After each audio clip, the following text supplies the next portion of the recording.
ایران کے بادشاہ نے اپنے بیٹے کو پڑھانے کے لیے ایک اچھے استاد کا بندوبست کیا۔ پھر اس استاد کو کہا کہ میرے بچے کو دین پڑھائیے، میں چاہتا ہوں کل اس نے ایرانی حکومت کو سنبھالنا ہے تو یہ دین سے آگاہ ہو جائے، اس کو خود سکھائیے، پڑھائیے۔ وہ بہت نیک بزرگ بڑے درویش عالم اس بچے کو پڑھانے لگے، دین کے اسباب، قرآن مجید پڑھایا، احادیث طیبہ کا درس دیا، رسول فقہ سے روشناس کرایا۔ پھر جب بچے نے مکمل تعلیم حاصل کر دی اور آمین ہو گئی، دستار ہو گئی، فارغ ہو گئے، تو پھر ایک دن استاد نے اسی بچے سے کہا، بیٹے کل تم نے ضرور آنا ہے، کچھ بات کرنی ہے۔ شہزادہ گیا ملنے اپنے استاد سے۔ استاد نے بچے کو اندر بٹھایا اور کنڈی لگا لی، ہاتھ میں درا پکڑ لیا، مار مار کے پورے وجود کو زخمی کر دیا۔ کوئی غلطی نہیں، کوئی بات نہیں، استاد نے خوب مارا۔ بچہ مار کھا کر روتا روتا گھر آیا، آ کے بادشاہ سلامت سے کہا کہ ابا جی سمجھ نہیں آئی، بڑا مارا ہے استاد نے۔ بادشاہ بہت سمجھدار تھا۔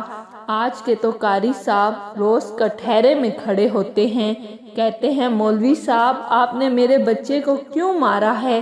جو قومیں استادوں کو کٹہروں میں کھڑا کرتی ہیں وہ ترقی نہیں کر پاتی۔ کہا ابا جی بڑا مارا ہے تو والد بڑے سمجھدار تھے، کہنے لگے بیٹا استاد باپ ہوتا ہے، وہ زیادتی نہیں کرتا، کوئی بات ہوگی میں تیرے استاد کو کٹہرے میں نہیں بلاؤں گا۔ اماں سے بیٹے نے بات کی، اماں کہنے لگی بیٹا میں تیرے باپ سے کیسے بات کروں، مجھے ڈر لگتا ہے۔ وقت گزر گیا، 22 سال بیت گئے، بادشاہ کا انتقال ہوا، شہزادہ تخت پہ بیٹھا۔ پہلا حکم یہ دیا کہ میرے استاد کو بلاؤ۔ استاد جی بوڑھے ہو گئے تھے، چھڑی کے اوپر ٹیک لگا کے آئے اور بھویں سفید ہو کر جھک گئی تھی، آنکھیں کھول کے بڑی مشکل سے دیکھا۔ کہنے لگے شہزادے حکم ہو۔ اس نے کہا اب میں شہزادہ نہیں بادشاہ بن گیا ہوں۔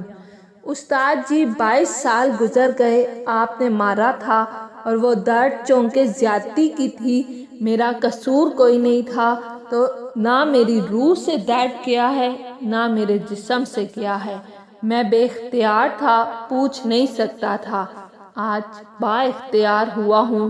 سب سے پہلا حکم آپ کو بلانے کا دیا ہے، بتائیں کیوں مجھے مارا تھا، میری زیادتی بتائیں۔ تو بوڑھے استاد کی آنکھیں آنسوں سے بھر گئی، کہنے لگے بیٹا بس آج کے دن کے لیے مارا تھا، یہ جو دن آ گیا ہے نا تیری زندگی میں، تو بادشاہ کے تخت پر بیٹھا ہے اس لیے مارا تھا، یہ میں چاہتا تھا میری زندگی میں یہ وقت آئے، آج کے لیے بس میری مراد پوری ہو گئی۔ کہنے لگا استاد جی کس لیے مارا تھا سمجھائیں مجھے۔ آپ فرمانے لگے کتنی دیر ہو گئی تجھے مار کھائے ہوئے، کتنا زمانہ بیت گیا۔ کہنے لگا 22 سال۔ فرمایا زخم بھولے تو نہیں، درد ختم تو نہیں ہوا، یہ بات 1 منٹ کے لیے بھی تمہارے حافظے سے محور تو نہیں ہوئی؟ تو اس نے کہا استاد جی روز رات کو خیال آتا تھا۔ استاد کہنے لگے جب تم بے اختیار تھا پوچھ نہیں سکا، 22 سال تجھے یاد رہا، مجھے پتا تھا تو ایک دن حکمران بنے گا، میں نے تجھے اس لیے مارا تھا کہ بیٹے یاد رکھنا کسی پہ ظلم نہ کرنا، اگر تجھے 22 سال تک یاد رہا ہے تو اس پر تو ظلم کرے گا، اسے بھی قیامت تک یاد رہے گا، اور یہ یاد رکھنا تو آج با اختیار ہوا تو نے مجھے بلا لیا ہے، قیامت کے دن غریب با اختیار ہو جائیں گے، مظلوم با اختیار ہو جائیں گے، وہ با اختیار ہو کر رب کریم کی بارگاہ میں ان کا اختیار ہوگا، اکیلے اللہ کی حکمرانی ہوگی، پھر وہ بلائیں گے بڑے بڑے کھجگلا دنیا میں جن کی پگڑیاں اونچی تھی وہ سر جھکائے کھڑے ہوں گے، دنیا میں جو ڈکٹیٹر بنتے تھے ان کی پشتیں لال ہوں گی، ان کو غدار لکھا جائے گا، قیامت تک نہیں بھولے گا۔ ظلم کرنا تو سوچ سمجھ کے ظلم و زیادتی کرنا، اور اتنا کرنا جتنا تم سہ سکتے ہو، اتنی زیادتی کرنا جتنی قیامت میں تم برداشت کر سکتے ہو۔